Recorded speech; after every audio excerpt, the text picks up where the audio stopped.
Paano mag-resign as partner driver sa Lalamove? I-open natin ang ating Lalamove Drivers application. Pag open na ang application, i-click ang profile. At dito sa profile, i-click naman natin ang Help Center. Pag load ng Help Center, i-click naman natin ang General Support. Dito, kailangan nating i-type ang human para meron tayong makausap na totoong tao at hindi auto-reply. Kung hindi agad sumagot ang technical support, pwede nating i-type ang resign or paano ang mag-resign. Ito ang paraan para bigyan tayo ni Lalamove ng instruction kung paano tayo magre-resign sa Lalamove. Kung okay na, i-click ang button sa kanan. Dito naman, kailangan nating mamili kung tayo ay driver or beneficiaryo o operator. Dahil ako ay isang driver, kaya pipiliin ko ang driver. Sunod, tatanungin ka naman kung ano ang status ng iyong account sa Lalamove. Ang sa akin ay verified. Pero kung ikaw ay banned or may iba pang mga status tulad ng mga nasa ibaba, katulad ng ongoing order or mayroong mga negatibong balanse sa wallet, ay kailangan mong i-select itong pangalawa. Pero dahil ako ay verified at wala namang ibang problema, i-select ko ang verified. At dito makikita natin ang mga instruction kung paano tayo magre-resign as partner driver ni Lalamove. Kaya kailangan basahin natin itong mabuti. Dito naman sa number 9, kailangan nating i-click ang may collateral kung meron tayong collateral sa Lalamove. Kung wala naman, pwede na nating ignore itong dalawang pagpipilian at i-click ang end sa itaas. Ngayon, kailangan natin bumalik sa ating profile para ma-delete totally ang ating account. Una, i-click natin ang ating account profile picture. At dito, makikita natin ang ilan sa ating mga personal information. At sa pinakababa, makikita natin ang delete account. Just click the delete account at may magpa-pop up na message sa ating screen. Ang sabi dito, after nilang ma-process ang ating request ay ibabalik nila ang ating wallet balance at ang ating deposit. Ito ay ipapadala nila sa gamit nating bank account or sa ating GCash number na registered sa Lalamove. At bago tayo magpatuloy, ipapakita ko muna sa inyo kung anong date ngayon. Ngayon is November 24, Thursday, 8:12 p.m. Kung natatandaan nyo doon sa driver support chat kung saan nakalagay ang instruction ng pag-delete sa account, nakasulat doon sa number 7 na matatanggal ang ating account sa loob ng 30 days.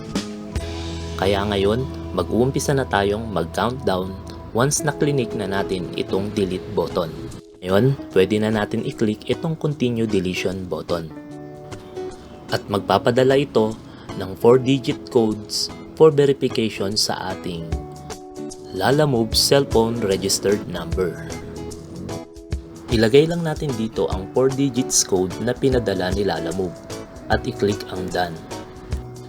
At dito kailangan nating mamili kung ano ang dahilan kung bakit natin i-delete ang ating account. So ang sa akin, ang pipiliin ko ay low earnings. Kung may iba ka namang reason at wala dito sa pagpipilian, pwede mong i-click itong others. At kung okay na, pwede na natin i-click ang next button. At dito naman may ilang paalala si Lalamove bago natin i-delete ang ating account. Kung nabasa mo na ito lahat, ay pwede na natin i-click itong delete account. At i-click itong confirm. At ngayon, deleted na ang ating Lalamove account. Kapag sinubukan nating mag-login gamit ang ating number at ang ating password, may lalabas na message na we are processing a deletion request for this number. Kaya, hindi na natin pwedeng ma-open ang ating Lalamove Drivers application. Ngayon, ang kailangan natin gawin ay maghintay sa message na ipapadala ni Lalamove through text para malaman natin kung paano nila ipapadala ang ating natitirang pera sa Lalamove. At ito na nga, after 7 days, nag-reply na si Lalamove at pinapaset up na ang ating offboarding GCash para doon ipapadala ang ating pera. Dito sa text message nilang ipinadala ay may nakalagay na link. I-click lang natin ito para makapag-umpisa na tayong mag-setup. Kasama din sa ipinadala ni Lalamove ay ang ating driver's ID number. Dahil kakailanganin natin ito sa pag-fill up ng ating form. Pag open na ang form, una natin kailangang gawin ay ilagay ang ating valid email. I-click natin ang button na sumasang-ayon ako at basahin ang ilang mga paalala. Then, click ang next button. Dito naman, kailangan mong mamili kung saang city ka verified. Ako ay sa Manila. Sunod naman ay kailangan nating ilagay ang ating driver's ID na ipinadala ni Lalamove through text, ang ating driver's name, at ang ating driver's license number.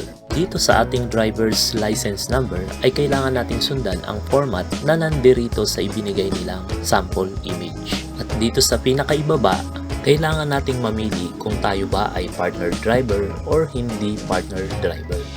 So dahil ako ay isang partner driver ni Lalamove, pipiliin ko ay itong partner driver, partner driver's GCash details. At kung okay na, i-click ang next.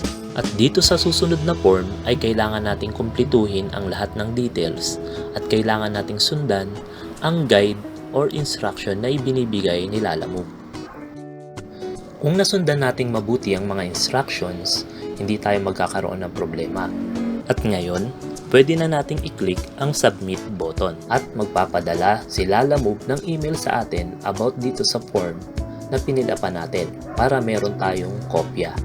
At ang good news ay pinadala agad sa akin ni Lalamove ang pera nitong December 7. Ibig sabihin, kung walang problema at okay ang lahat ng isinabmit mong information sa Lalamove, ay hindi naaabot ng 30 days ang pagpaprocess ng pagbalik ng ating pera sa ating GCash wallet. Kung nagustuhan mo ang video nito, don't forget to like, share, and subscribe. At mag-comment ka na rin sa ibaba para ma-improve natin ang channel na ito. Pwede mo rin click ang notification bell para lagi kang updated sa mga tutorials. Maraming salamat po!